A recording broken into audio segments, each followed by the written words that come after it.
Philadelphia area, this is Toole Time Real Estate Radio on WWDB 860 AM. I'm Tom Toole. She's Stacy Mitchell. She's Sarah Timon, and we all work at the Tom Toole Sales Group at RE/MAX Mainline, the #1 RE/MAX team in Pennsylvania since 2018.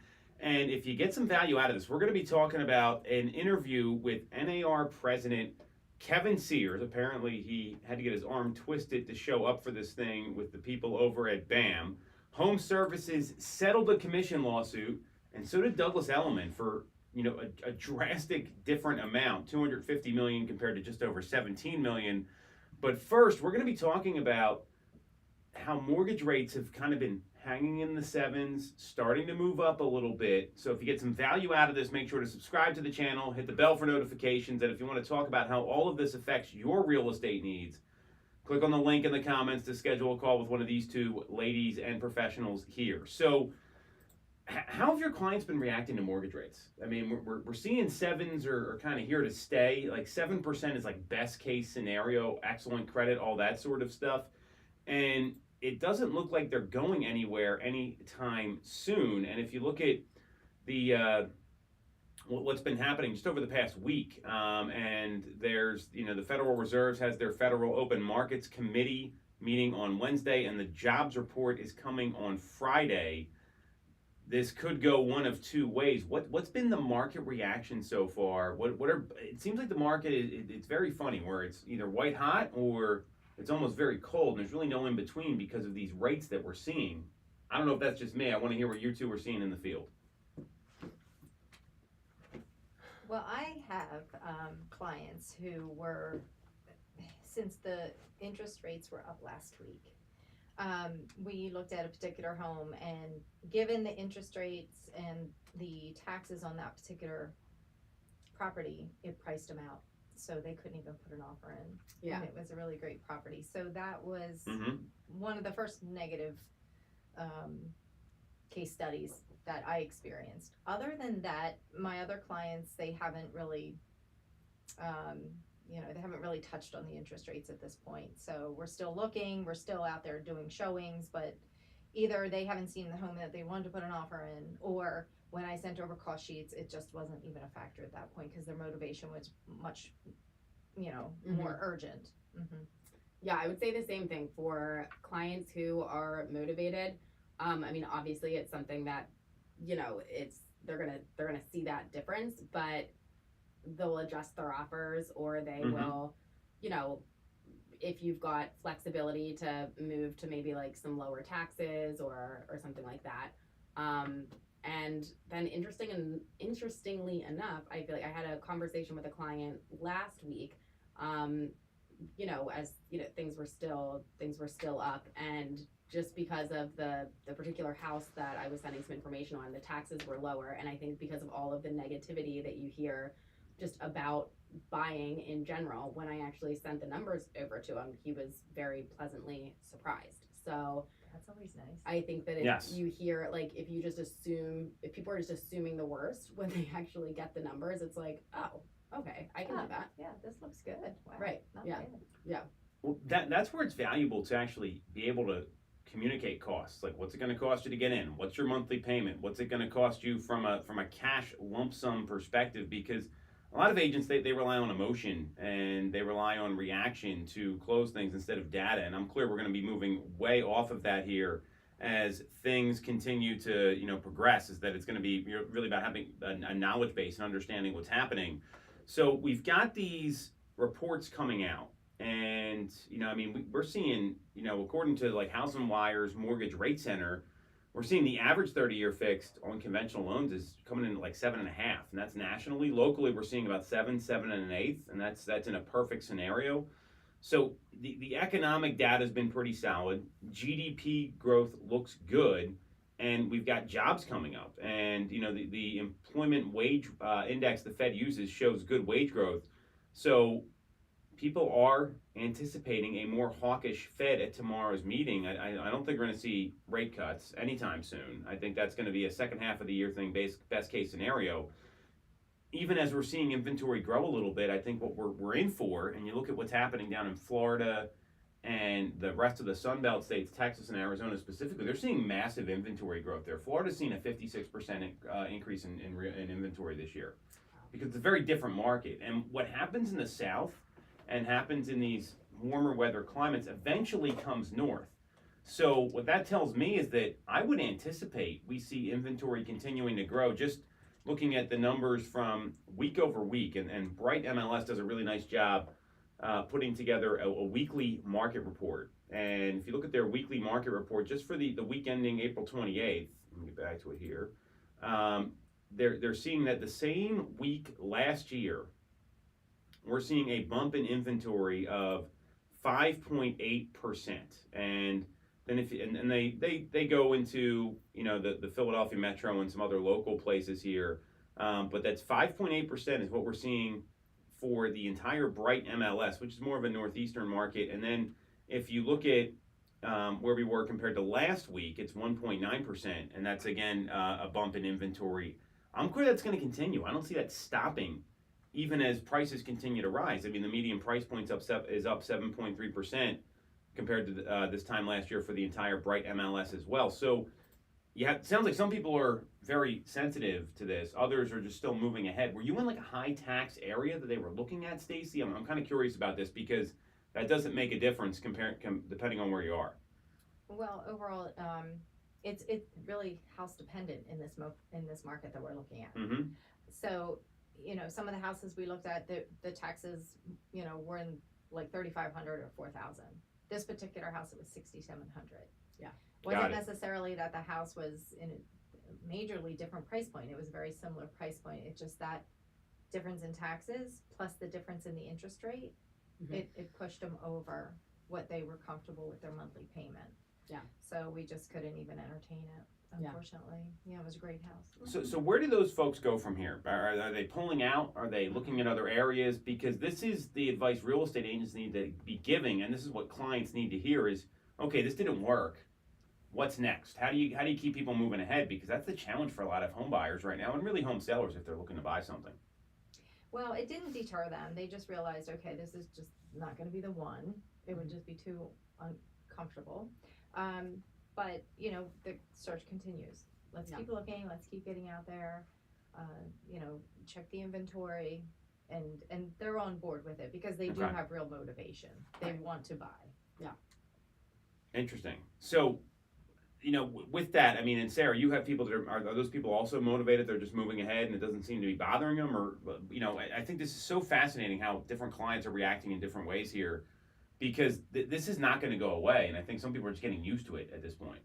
Yeah, I mean, well, I guess I'm thinking of two different scenarios. The one that I was talking about where a client was pleasantly surprised by the numbers, he's somebody that kind of had pulled away for a bit and is now coming back in. I have other clients who it can be tough out there while you're getting some like very solid, very good, like just great offers that they got beat out. And I think if the motivation is there and they're willing to keep going, and that's the case of these clients, you just have to, you don't know who you're going to be competing against for the next one. And in some cases, because there are when a home pops up that's very, very similar, same school district, same area, to the last that you just lost an offer on, especially if you know that you were number 2, it's like, well, at least that number 1 is no longer in the pool. They're gone now. Like, we That's a still good way have to to look be at it. aggressive, but like that person that went well beyond where, and I knew in this one case that we were offer number 2 out of 10. They're not in the pile anymore. So somebody else can always enter in, but because it wasn't the first scenario where we were number 2, So like you just have to keep going and not be discouraged because at some point you will be number 1. Exactly. And I always like to make sure that the other agent on the other side, the listing agent, knows how terribly interested my clients were. And if anything should happen and that deal come unraveled, please let us be the first ones that you call. Right. It happens. Yeah. It really happens. Even if it's not immediately, like they didn't get the earnest deposit, but maybe it's further, deeper into the deal. Yeah. And, you know, agents have reached out and said, are your clients still interested? Did they find something else? Is this something we could possibly work out? Yeah. So it does happen. I mean, I think that forming a good relationship with the agent on the other side of the transaction is one of the smartest things that you can do, to keep yourself top of mind and to get those additional tidbits of information and to have them want to work with you, have them want to reach out with you, especially if a deal fell apart. Mm-hmm. Like, I want to work with that person. You know?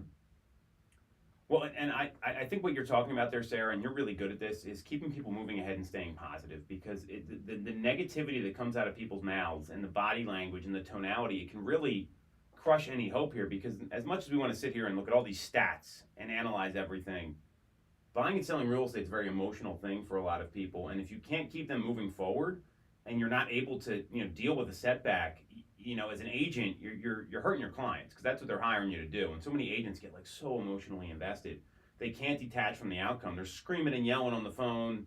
You know, it's not a good space to be in. So that skill that Sarah's talking about is really important. Like, hey, the good news is that's one less person we have to compete with. Like, you got to just keep moving ahead, because you know they want to blame somebody, right?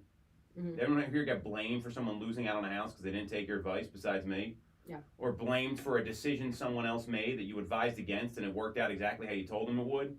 That's unfortunately, you know, what real estate is we're advising people. So that's one of the challenges that we run into. So as we move through the year here, so we got this Fed meeting in later this week. It starts midweek. Right now, there's a 99.5% chance that rates go unchanged, which is expected. I don't think anyone thought rates were going to go the other way. Now, the flip side is, if you look at Altos Research, as of April 26th, there were 556,000 single-family homes on the market. That's up 2.4% from the previous week. And there was about 13,000 additional properties added to the market during that previous week. And the weekly volume of new listings is now higher than at any time last year. So I think that's another thing to keep people moving forward. You've said this to me before on the show, Sarah. There's new homes coming to the market every day. You've got to just keep it going, and and have that conversation with folks. There's some opportunity here if you know how to navigate it. Now, you're saying it's still tough putting deals together, Stacy. So tell us a little bit about, even though we're seeing more, what some of the challenges are for sellers and for buyers in the current climate, because it's not, I don't think it's ever easy putting a deal together, by the way, just so everyone's very clear. But what are some of the current challenges that are market dependent you're seeing right now? Oh my gosh, it's so varied. I mean, anything's possible. The perfect deal can go sideways at the very last minute. Like someone's wire transfer it came through as an ACH and not a wire transfer, so we couldn't close today. So Yeah. I mean, there's so many things you just can't anticipate Mm-hmm. that can happen. But just putting deals together would be, I see that some sellers require leaseback. So you have to explain that to the buyers. What does that mean? What are you willing to risk? How long are you willing to do this? And you know, so leasebacks are a real thing these days too, because sellers, some of them have to sell in order to buy, so that's, you know, part of the offer. I think that those homes that the sellers are requesting a leaseback, I think there's opportunity there. They typically have the least amount of offers on the home, because some buyers can't do that. They're not in a position to allow a leaseback on a property. So I do look for those. But that can be challenging, and definitely still inspections. You know, getting through inspections, especially if it involves septic. Yeah. So I think that's a big one. And just, you know, HOA documents. There could be something in the HOA. There was something that popped up in, this was with another agent, but I was told that a deal fell apart because inside the HOA documents that they were reading, if there were more than 2 complaints for a family dog in a community, that the dog would have to leave the community. Oh my gosh. So I've heard of this before. yeah. So the buyer is terminated based on HOA documents because of that one sentence. Which I would have terminated for as well, by the way. Yeah. I would have done this as a dog owner. I think that's, you know, that's a hard home to sell now because of what this HOA has done, which is, and it's a problem. Keep going. It's a dog's world. Like everybody has dogs. So and just know, even if you know your dog's well behaved, What if the perception is that your dog wasn't well behaved and somebody had a complaint? Right. And then another one. Or, I mean, even with like dogs bark, right? Yeah. So even if you are respectful about, I don't let them out super early, or I don't have them out super late, or if they bark, I make them come in, you know, depending on how sensitive the neighbors are or how quickly they are to complain, like you could be doing everything in your control to be a good neighbor and to try to respect the community, but like you don't know who or like how quickly people complain, and if that's in there, like has that been enforced before? Right. Has it been enforced, and who's to say it wouldn't be enforced? Right, because yeah, even if it hasn't in the past, suddenly somebody might really dig into Might that. get upset and they, you know, want it to be enforced, and that's very risky. So I can understand that, but boy, we'll have to dig into HOA documents a little deeper from here on out. That was, you know, a learning experience for me. I've never heard of such a thing in HOA documents. So every deal is different. Every deal has challenges. Since the interest rates went up, there's been a couple of, you know, LTVs that are out of whack, and deals are falling apart because of that. So hence, I've gotten a couple phone calls from other agents. Are your clients still interested? That type of thing. So all across the board. You even talk to other agents, and they're experiencing just a very, very difficult time getting deals done and keeping them all together until closing. Right. Well, and this is where it's really critical to for agents that are out there, because I don't, you know, this higher rate climate is going to be here. I don't see, you know, if we get to mid sixes by the end of the year, we should all be really happy. I think that would be best case scenario if the Fed does cut. But these people that said 5 by the end of the year, I've got a really hard time with that now. I don't think it's going to go there. And the good news is inventory is rising, and you can't have it both ways, right? You can't have buyers getting low rates and more inventory, and sellers can't have, you know, low rates and no competition forever. So this is what happens in markets, and it's really a matter of, it doesn't make sense for you to make a move. Agents that are out there, they've got to know this agreement of sale backwards and forwards, because when something comes up, there's usually a pretty clear way to handle it. I was talking to someone on our team. I'm not going to drop this person's name here because you might know who we're talking about, and there was a question of, hey, we got the mortgage commitment and the rate is floating. They haven't locked in a rate yet. And I know exactly what the agreement of sale says, because there's a range on there for people. It says, yeah, I'm going to accept this rate up to this rate. So let's say it's between, you know, 6.5% up to 7.5%. What the agreement of sale says that most agents don't realize is that as long as you have the right to lock in the rate, you're moving ahead. So if you're one of these people that's trying to time the market and like, so if at one point it was in that range while you could have, if they have the right to lock it, they are obligated to move ahead, because that's an out that someone has. And what's amazing to me is the agent on the other side of this, you know, they didn't want to hear it, they didn't understand it, and this person has been doing business for double-digit years. And this is one of the challenges right now. People don't know what the contract says. I've had this question for folks when there's a walkthrough issue, and I don't know if you've ever run into this as well. They, you know, the buyer agent will call and say, all right, we got a problem with the walkthrough. And I say, great, what would you like us to do? And they're like, what do you mean? And I'm like, well, this is what the contract says. Like, you can't, and part of the challenge with deals blowing out, Stacy, we talked about, you were having a situation earlier. You knew what the agreement of sale said. You knew what the consequences were.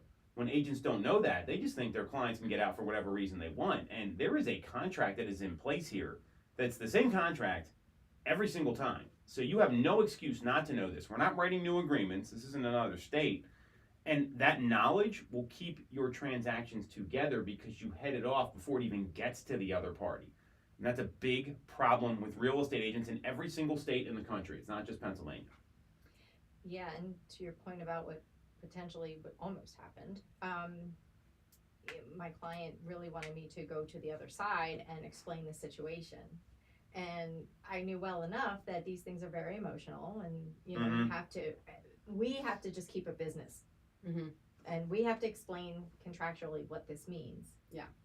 They kept going back to the emotional side of it, and please talk to the other side. But I said, look, why don't we just wait and see what happens on Monday? And if it is a definitive, if it's decided on Monday, then we can work through this further. Well, it's a good thing I didn't go to the other side, because then it was all for naught. And Yeah. you do not want to raise any alarm bells at all. Ever. Mm-hmm. So just keeping it really business on my end and not getting emotional, just being the, even keel, let's be Mhm. level-headed, let's wait a little bit and see Mhm. if something really is defined that this is going to take place. But then, it did not happen. So none of that needed to be said. Right. When you can't get the cat back in the bag, No. Like once you start raising alarm bells and stuff, it Right. just makes the rest of the transaction very nervous. And then there's trust issues. Yep. And that, exactly. It makes everybody tense. Well, and especially then and I mean, the seller is the one who ultimately decides which offer to accept. But when you've beat out because I'm assuming that he wasn't the only person putting an offer in, Absolutely. So you beat out other people. You're vouching for your clients as you're moving forward, and it just creates a situation best avoided. And I had worked with the agent before on a couple other deals. Yeah. So we have a rapport. Yeah. I would have presented it anyway if I had to. Yeah. But I'm definitely glad we waited because it did, like Tom said, it's so emotional, these transactions, and we have to be the ones with the level heads. We can't be the over emotional, like you said, Tom, yelling and screaming, and it gets you nowhere. Right. You can't even think right if you let that, your head start spinning out. Right.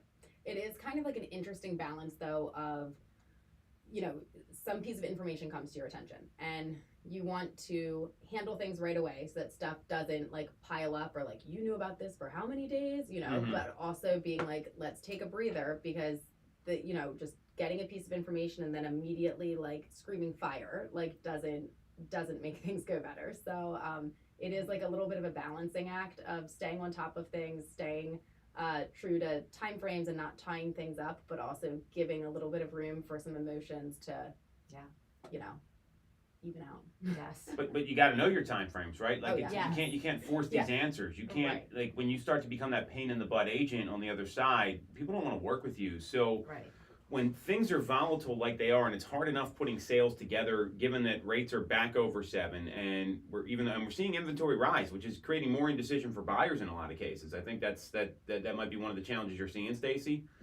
That you have to know what you're dealing with, and letting things play out is the sign of a strong agent. So we'll see what happens at this Fed meeting. What I'm most interested to hear is not what happens at the meeting, it's the comments afterwards every single time. Because if they make a move on the rate, that's not gonna happen here. I would be shocked if that was the case.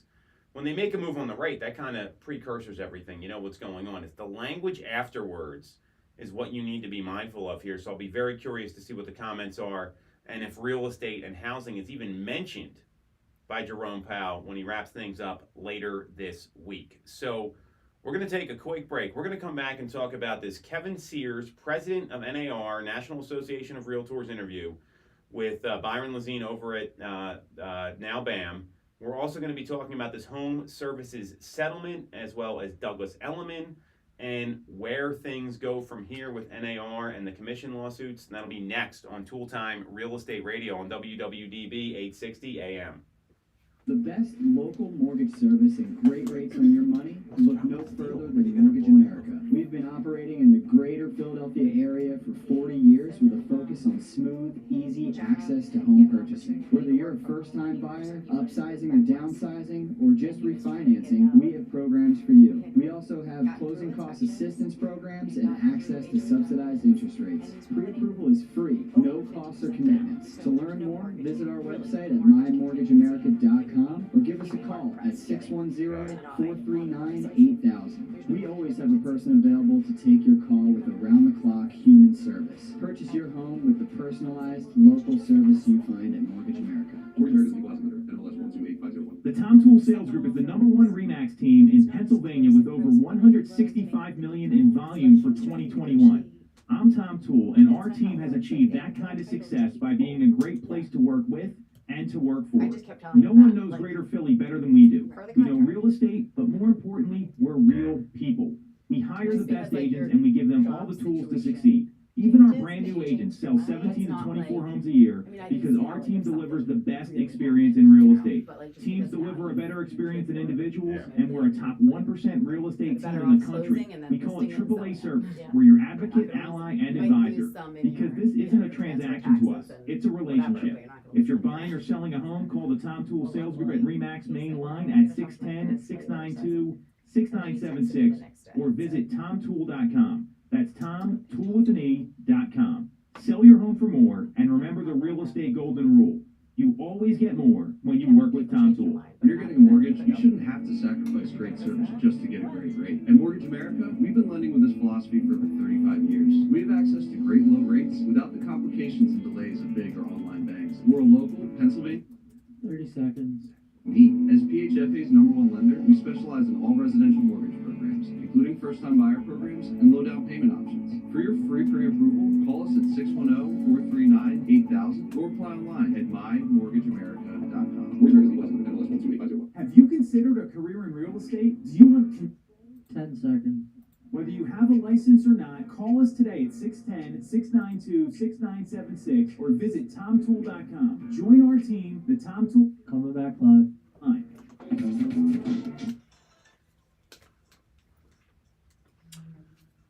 All right. Welcome back to Toole Time Real Estate Radio on WWDB 860 AM. I'm Tom Toole, she's Sarah Time, and she's Stacy Mitchell. We all work at the Tom Toole Sales Group at REMAX Mainline, the #1 REMAX team in Pennsylvania since 2018. And we're going to be talking about an hour-long interview with no question screening.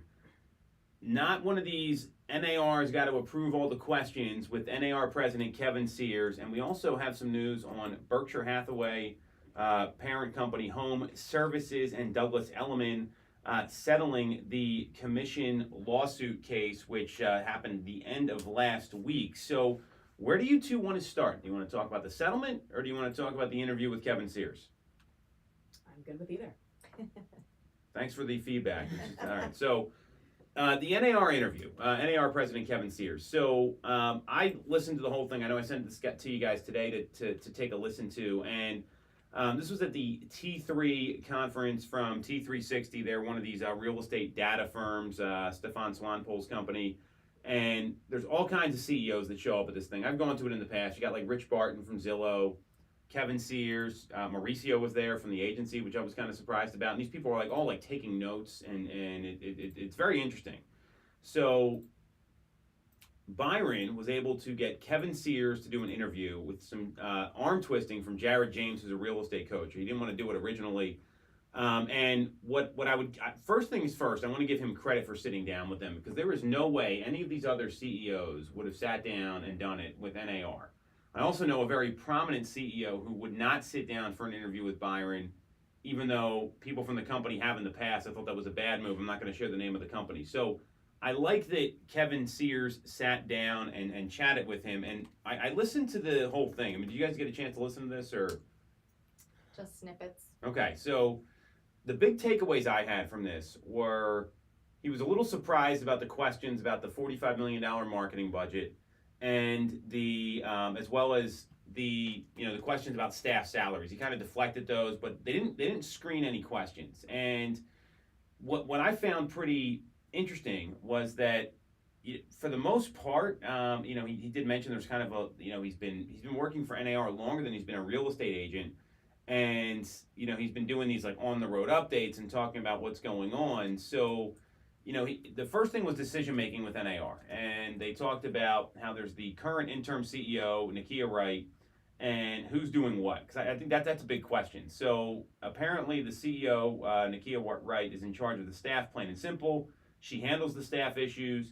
As president, Kevin Sears is the chief spokesperson for the association, which is why we see and hear from him more than we do from Nakia Wright. So I thought that was pretty interesting. It also aligns with what we've seen in the past. But tell me what you think about these comments about the budget. So they talked about the $46 million and $45 million budgets in 21 and 22 for Havas Marketing Group. And they contribute to the Who We Are campaigns. Have you seen any of these commercials on TV? You know what? I caught one the other night. Did you? I did. I also saw one the other night. And I was like, they're trying to like. It was during an NBA playoff game. Maybe that's what It it was was. the same one, yeah. I couldn't believe it. I was like, what? Because I swear I've There never it is. seen that before. Yeah. And That might have been one of the worst commercials I've ever seen. caught my attention. It caught my attention as a real estate agent, but I wouldn't have paid attention otherwise. And what did you think of the commercial? Right.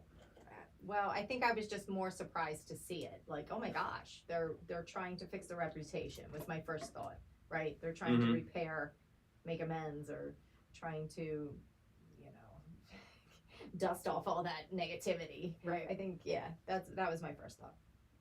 So what President Kevin Sears said, and I thought this was, I think this is a smart move in general. I don't know if it justifies spending close to $100 million. Is that the commercials are aimed at enhancing public perception and understanding of realtors, which I think does make sense in a lot of ways. I don't know how effective they are. I mean, the fact that this is, you know, we're hypersensitive to this stuff, Stacey, right? Like you see it, you're like, oh, I'm listening. I've heard ads on the Fanatic here, one of the sister stations of WWDB. So I've heard realtor ads on there as well. I don't think anyone really pays attention. No. I don't think so either. And if you look at the 1,000-watt survey, 1,000 Watts, a marketing company that gives like advice and consults, people really can't make a difference. They can't understand the difference between a realtor versus a real estate agent, Mhm. which is something we're forced to do anyways. Doesn't really help. So that was questioned. So you don't like the commercial, Stacey?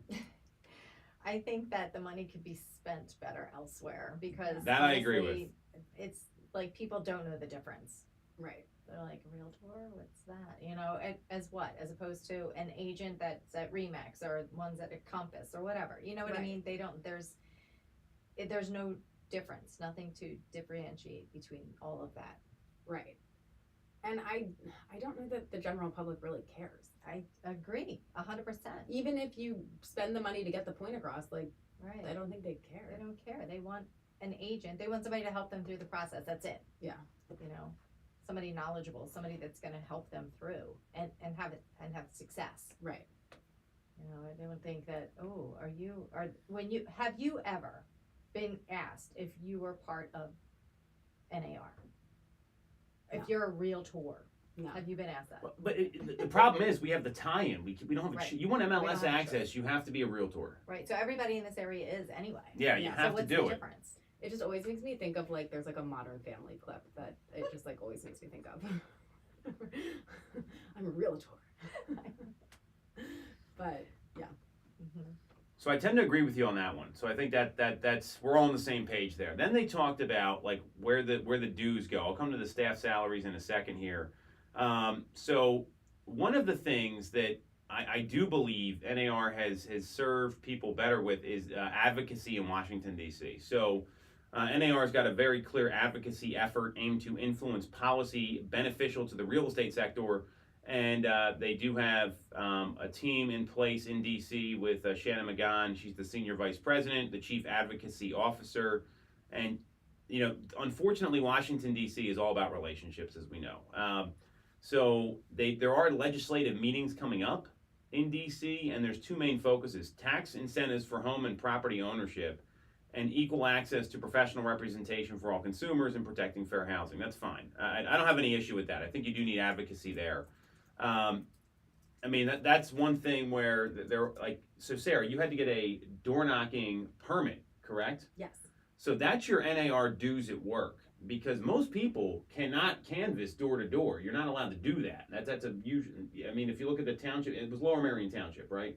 Yes. But I mean, that wasn't like NAR that did that. Like we had to go apply for it and pay for it. So I disagree. NAR got the law in place that you're to allowed to allow get us the to do it. permit. Okay. That is your dues at work. I'm convinced of that. Because if you look at most municipalities here, you can't door-to-door canvass with the exception of a few things, Mhm. right? And real estate agents are one of them. So that is your dues at work. And this obviously happened probably before I even started selling real estate. It was like that when I got into the business. But that's the kind of stuff they advocate. And they allow people to do that, because you can't do that as many other professionals. Like you had to fill out an application. You know why they had you fill out an application? To make sure you were a legitimate professional that could actually go door knocking, Yeah. right? How often do you get people knocking at your door? It's either that or energy, or is it the two things that you see, like the There's a group lot energy? of door knocking. What else do you get? No real estate agents have ever come to my door. Like Wi-Fi services. Yeah. It's usually with utilities. Usually utilities and religion. I had, when I lived in the city, all the time, like, and a lot of and I mean some of them were like good causes and stuff, but for looking for donations for camps or for Okay. water or for just different things, but like very frequently.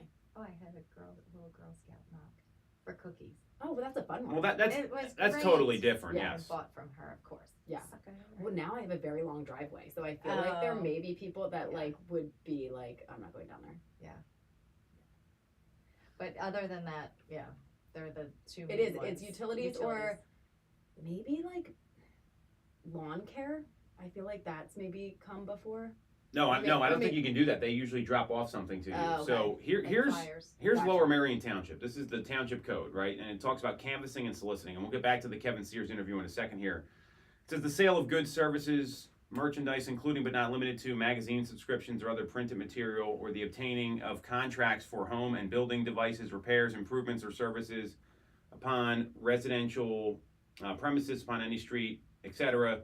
That's all fine. So it says the words shall be construed to have the meaning set forth, and they explain like what canvassing is, right? So, and exclusions that are it's on behalf of a religious or political cause. So we get politicians that have knocked on our door. An organization that's exempt from registration under the Pennsylvania Solicitation of Funds for Charitable Purposes Act. Any person under 19 years of age who takes orders for greeting cards, candy from schools. Proprietor of a commercial enterprise adjacent to a public sidewalk, such as a sidewalk sale, or an agreement with the township for the operation of marketplace. And then they have like snow removal, yard work, including those things. So they require you to register, and like you have to fill out the application to register. So there's not a lot that's in there, right? I mean, it's very limited. That's kind of the point. So that's your dues at work. That's where NAR comes in with that. Then they talk about these staff salaries. So, because they got a big payment coming up here to pay out this settlement that's going to be happening. So, during the staff salaries, Byron questioned all of the staff salaries. So Bob Goldberg was making just shy of $2.6 million. He didn't comment on that, and he said and then he asked if how members can get involved. They don't like the staff salaries.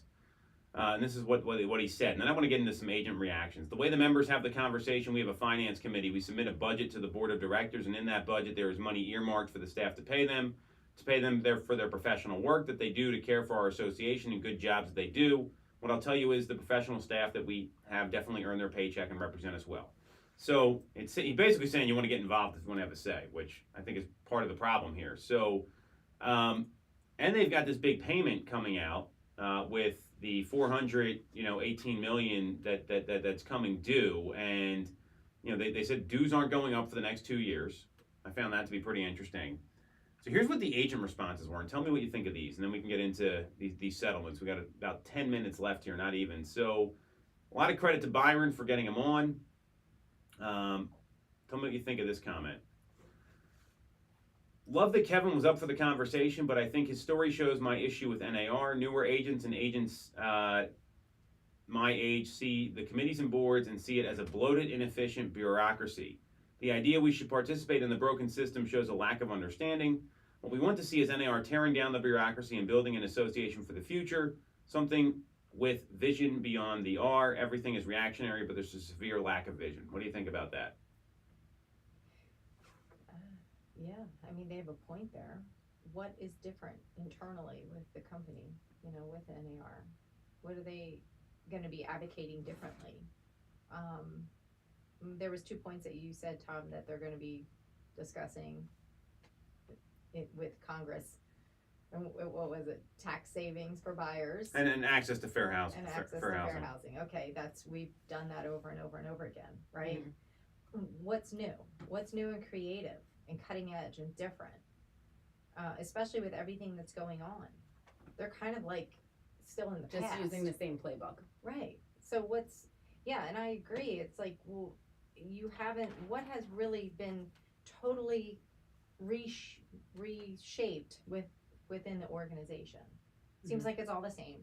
Yeah. Still doing the same thing, same players, just shuffling deck chairs, right? That's, so that comment is pretty valid, actually. Mm-hmm. One of the other comments, unfortunately, he gave political answers. It didn't convey upbeat excitement about being a part of them. Felt it was justifying everything versus facing them. Yeah. I agree. I mean, that organization has a lot of problems. Yeah. Internally. I mean, I feel like there, from where I was listening at, there were a couple of different things that came up, and he was just kind of like, "That's not my lane." Yeah. Well, what's his lane? Well, I think there's some of it in terms of the structure. Like, he's meant to be the mouthpiece versus the CEO. I mean, the CEO, you don't even hear from this person. So, and that was kind of what happened with Bob Goldberg as well. So, I give the guy credit for sitting down. They didn't screen the questions. Nothing was off limits. But, I mean, you can, when you're at this conference, like, they have a half-hour, like, fireside chat, if you will. He started off with, like, a story. That eats up 10 minutes. Then Stefan doesn't give like the follow-up questions. I've seen this go. I mean, you can dance around that. So I do give him credit for doing this. At the same time, we're kind of hearing more of the same. And this marketing budget, I mean, I would have loved that to be the legal budget to to go through things. And Right. and so I mean, I think that's part of the problem here is this marketing budget doesn't do a whole lot for us. Right. So Like, maybe they should, pull from that and apply it towards other areas. Yeah. And I think the thing that's clear from this is that the MLSs are not letting go of the realtor tie-in. I think that's pretty clear from hearing these interviews and the MLS CEOs, and the MLS has all the power right now. They do not want to give that up, and I think it's both of them, right? The MLS can do. Let me back that up. Real NAR is not giving up the MLS tie-in, not the other way around. Meaning they want to hold on to that as long as they can, because what other value do they have? I can tell you as an organization and a company, I would say, hey, like let's opt out. How's everyone feel about that? And we would probably just do that because I don't see a lot of value with it, unfortunately. I mean, there's dispute resolution, but that's about it, and that happens once in a while. So with that in mind, let's talk about real quickly. So home services, you ready for this number that they settled for? $250 million. What do you think about that? Big number. This happened on Friday. Yeah, that's huge, but that company is huge. I agree with that. So I think it's in line, actually. And that's probably what was anticipated from them anyway, since they're such a large organization. Or maybe I've been like slightly jaded now, but once not like billions were being thrown out Yeah. at one point, it's like, 250 mil. million, they got off easy. Yeah. Mm-hmm. Well, it was the largest, it was the largest settlement for any of the private companies. And they also have an $869 billion market cap. So, I mean, this is very small for them. And what's been the MO here is that they get as much as they can out of these companies. So, the fact that Warren Buffett's settling, I think, is a good sign for real estate because he sees a bright future for it. Otherwise, why not just shut down the company and say, screw it? So I think that's a good thing here. They were negotiating this. They were the last to settle. They were the biggest company out of all of them in terms of who the parent companies were. So I think all that's fine. And then we had Douglas Elliman. Now, this is like crazy to me, right? So look at Douglas Elliman's settlement number. They settled for, let me get the right number here. Here it is. They settled for $7.75 million. Maybe another $10 million in the coming years. So let's call it $17.75. I think it shows you the difference between a Warren Buffett-owned company that's home services is a subsection of versus a real estate-only company, because that's probably a big number there. Yeah. What I find more fascinating is that the law firms for the plaintiffs are seeking 1/3 of the payouts. Yeah. So they're requesting 1/3 Yeah. of the money collected. Yeah. Isn't that interesting? Sounds like more than 6%. Is that I don't know where you get this percentage number from, Sarah. Commissions have been and always are negotiable. right? It doesn't sound like these lawyers want to negotiate their fee, Right. and they're okay with taking these people that were harmed in this, or supposedly Yeah. harmed in this lawsuit. They're okay with taking such a large chunk of their money. Right. Because their argument was, well, we didn't know if we were going to actually, if this was actually going to settle. We didn't know. So we were working all these hours and we were What putting do you all think this we do? time. And we're exactly, it's like monumentally hypocritical. And that just made my head explode. Sorry, I just had to say that. Oh my God. Right? Well, and we got to end here in a second. I think it's smart for these companies to move on because I do Yeah. see a lot of opportunity for real estate agents as we move ahead. Because there's a lot of people that are dabblers, that are part-time, that really have no business selling real estate and handling these assets. And the challenge that you run into with them is that as a result, a lot of their actions have gotten us into this in the first place. So it would have been nice. I mean, NAR could have taken some leadership here. We've talked about that at length. So, and they're just playing damage control right now. So not surprising here. I think it's a good move for both companies just to move on is really the best thing. I mean, because once NAR folded, that was the end of that. So that's it for this week's episode. A lot of commission stuff, a lot of Fed news. We'll be back next week. You want to follow Sarah? She's at Ty_Ty Time on Instagram. You can follow Stacy at the number 2 Mitchko. You can follow me at Tom Toole 3RD at Tom Toole 3rd. And we'll be back next week on Toole Time Real Estate Radio on WWDB 860 AM. We should have a more steady flow of guests with this vendor network we're putting together. You said you had people you want to come on there, right? Did you send them to me? Vendors, yeah. I don't know if you did or not. You have a couple on there too, right, Stacey? Yes. I just want to make sure we know who they are, because I don't know what happened with that list, but it became editable somehow, and I'm like, But these are for the people to You come can into host the the group, best right? backyard barbecue. well, it's not our group, it's actually our, so the idea is they're on our vendor list and everyone To make uses your them, and they're gonna backyard the so best around. on Thursday there's a guy that can do roof coating.